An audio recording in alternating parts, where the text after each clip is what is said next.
Yeah, I have thought about, but yeah, I think you follow up from everything you've been saying.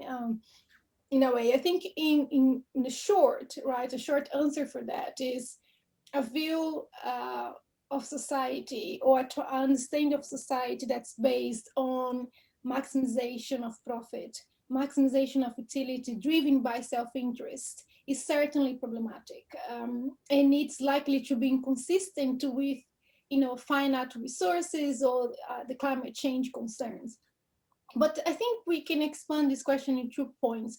The first one is, and again, I'm gonna go back to our framework and the question of how economic analysis, the kind of framework that economic analysis relies on, because the first point is economics is not mainly an empirical science, and we should be very concerned about how economists use empirical evidence to support the theory. So what I mean here is that our current economic theory has a very limited view about what the economy is, right, what society is. So economists, they need to be capable of seeing the economy as more than just markets.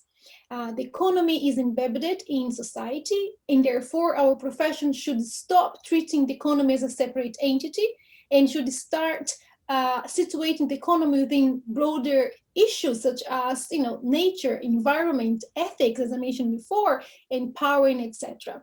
So just to exemplify that, to make it a little bit more concrete, if you look again to bring the pandemic to bring the discussion around the pandemic again, economists, they are seeing this pandemic as this external shock, right? It's external shock. And this is in itself revealing because it kind of shows how, oh, sorry, that's my phone. Apologies. And that shows is a reflection of their view of the economy as a separate from the rest of society. So the external aspect, this external shock, the pandemic, is in line with the view of externality in economics, which are conceived ahistorically. The historical context just dropped.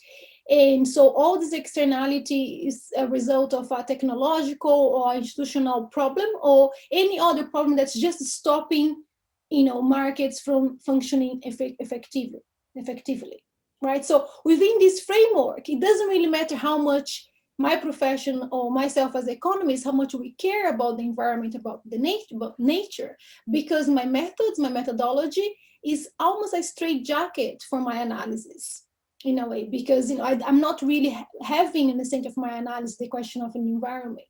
So economists, they need to forge a better link between economic and economic as a discipline in the social that is not really so far-fetched really in a way it's now.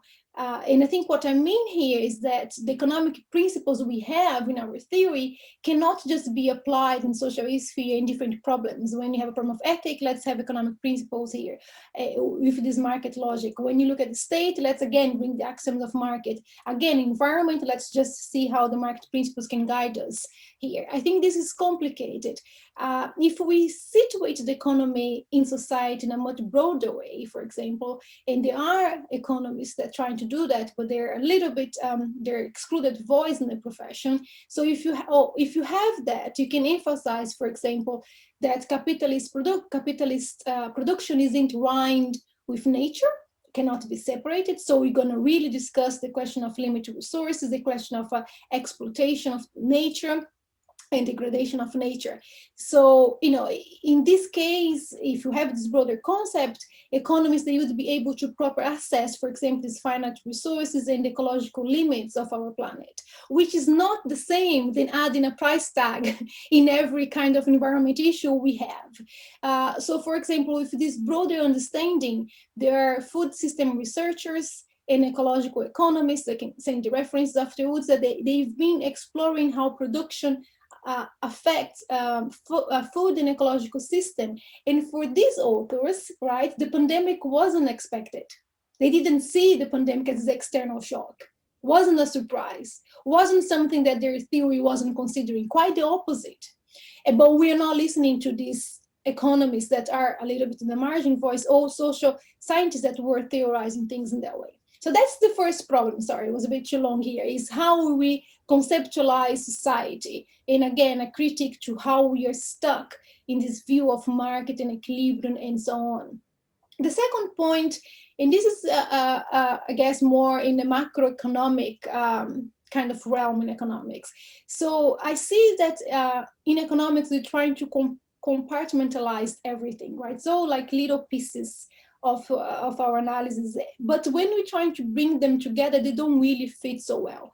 It's not this kind of idea, if you bring all the different theories, you have this totality, this analysis that can see the entire system. Quite the opposite, you have gaps in between these theories, and sometimes they're actually incompatible.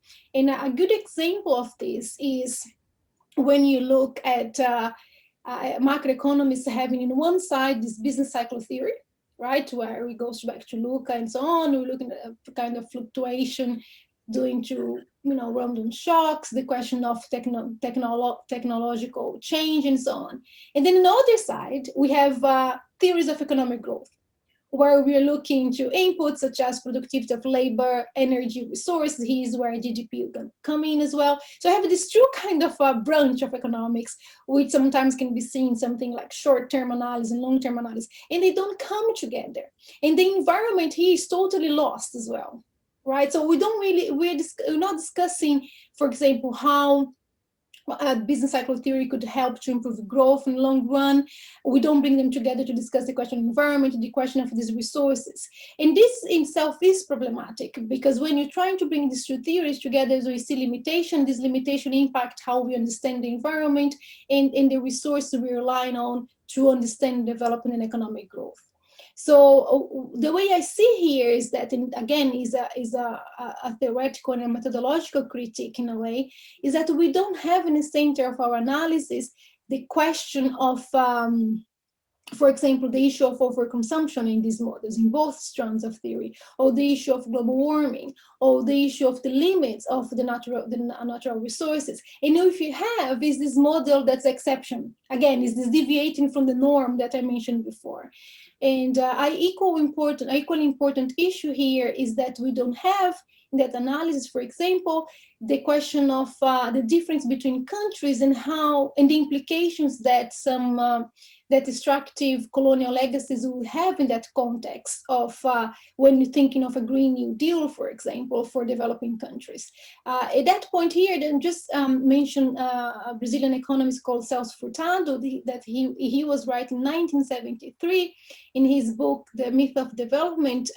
And I think, in my view, to the best of my knowledge, obviously, he was the first economist that is looking to this issue of development, of economic growth, but not only giving special attention to this environmental concerns, that's 1973, but he's also taking into consideration the tendencies of capitalism, including, its destructive tendencies. And then he trying to elaborate and theorize on the options that are available to countries that are, in his view, subject to the kind of a deformation because of this colonial legacy, kind of deformation of, he called the deformation of underdevelopment. So our, the standard economic theory doesn't even look into that. So I think there is this problem as well, how theories come together, what is in the center of these theories. So to sum up here, I guess, in my view, economics has to be concerned with environmental constraints, such as climate change.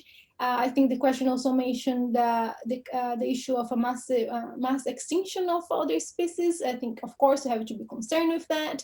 And there are economists and other social scientists really trying to, like, doing good research in terms of highlighting how our current system of production and consumption is not sustainable. But in my view, our analysis will carry on failing, having, a limit, if you don't face the limit itself of our methods in theory, which is the 2 points I was trying to unpack.